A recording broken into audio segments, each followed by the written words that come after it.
Hello everyone, Hindi कक्षा में आपका स्वागत है। तो देखो बच्चों, आज हम फिर से नई कविता पढ़ने वाले हैं। इस कविता में तूफान में फंसे हुए आदमी पर क्या क्या मुसीबतें आ सकती हैं ये बताया है। तो आज की कविता का नाम है इब्न बतूता। अभी आप बोलोगे टीचर ये कैसा नाम है? इब्न बतूता यह एक इंसान का नाम है। यह क्या है? इंसान का नाम है। जैसे कि अरब वगैरह देशों में रहने वाले लोग जो है, आप चित्र में देख सकते हो कि उस आदमी का पहनावा, उसने जो कपड़े सर पर पगड़ी वगैरह पहनी हुई है, वह आपने बहुत बार देखा होगा कि यह अरब लोगों का पहनावा है। तो ये इसी प्रकार यह उस इंसान का नाम है, इब्न बतूता। तो देखो अभी ये जो इंसान है, यह इस पर क्या क्या मुसीबतें आती हैं हमें वह देखना है। तो हम पहले तो ये कविता रीड करते हैं और इस कविता का अर्थ समझने की कोशिश करते हैं। ओके बच्चों, तो चलो मैं आपको पढ़कर सुनाती हूँ और उसके साथ साथ इसका अर्थ भी आपको समझाती हूँ। इब्न बतूता पहन के जूता निकल पड़े तूफान में, थोड़ी हवा नाक में घुस गई, थोड़ी घुस गई कान में। तो देखो अभी ये पहली जो 4 लाइनें हैं, इसमें हमें बताया है कि इब्न बतूता, यह जो इंसान है, यह बाहर तूफान में निकल पड़ा है। और वो निकलने से पहले क्या पहन के निकला है?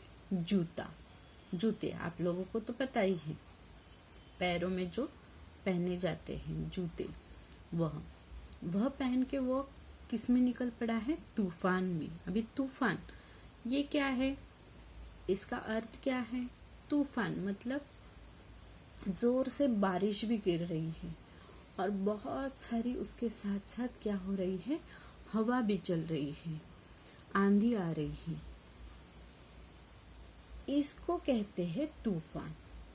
तो अभी देखो, आप लोग ऐसी बारिश अगर आप लोग देखोगे तो आप बोलोगे कि क्या तूफान आया है, बराबर कि नहीं? तो इसे कहते हैं तूफान। तो ऐसी तूफान में यह इब्न बतूता जूते पहन के निकल गया है। तो अभी जो हवा चल रही है, वो हवा उसके नाक और कान में घुस गई है। वो कहा नाक और कान में उसके घुस गई है। तो देखो आगे देखते हैं। कभी नाक को कभी कान को मलते इब्न बतूता।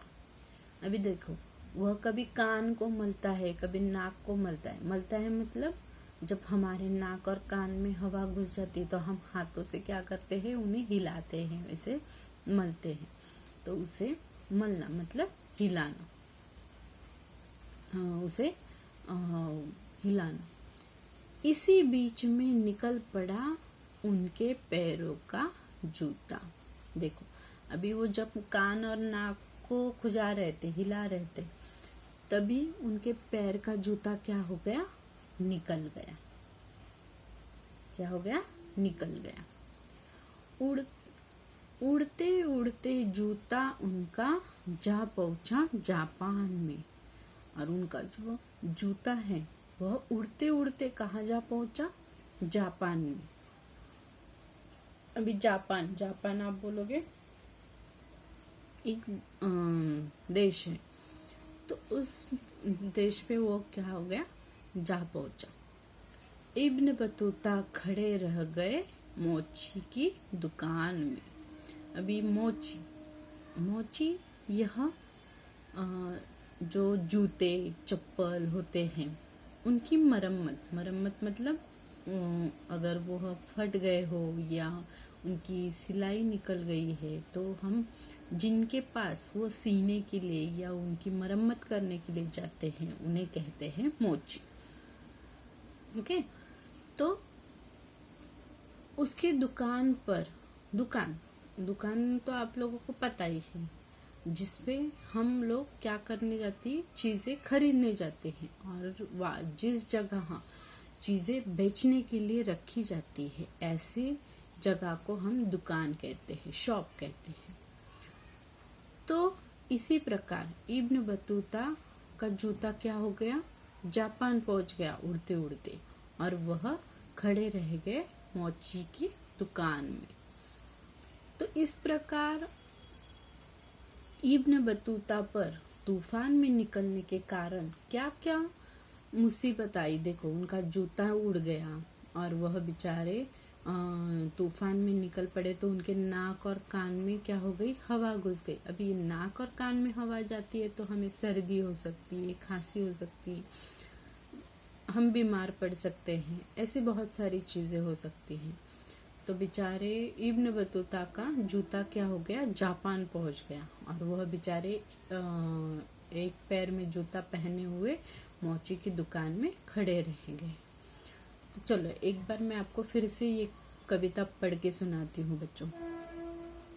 इब्न बतूता पहन के जूता निकल पड़े तूफान में, थोड़ी हवा नाक में घुस गई, थोड़ी घुस गई कान में, कभी नाक को कभी कान को मलते इब्न बतूता, इसी बीच में निकल पड़ा इनके पैरों का जूता।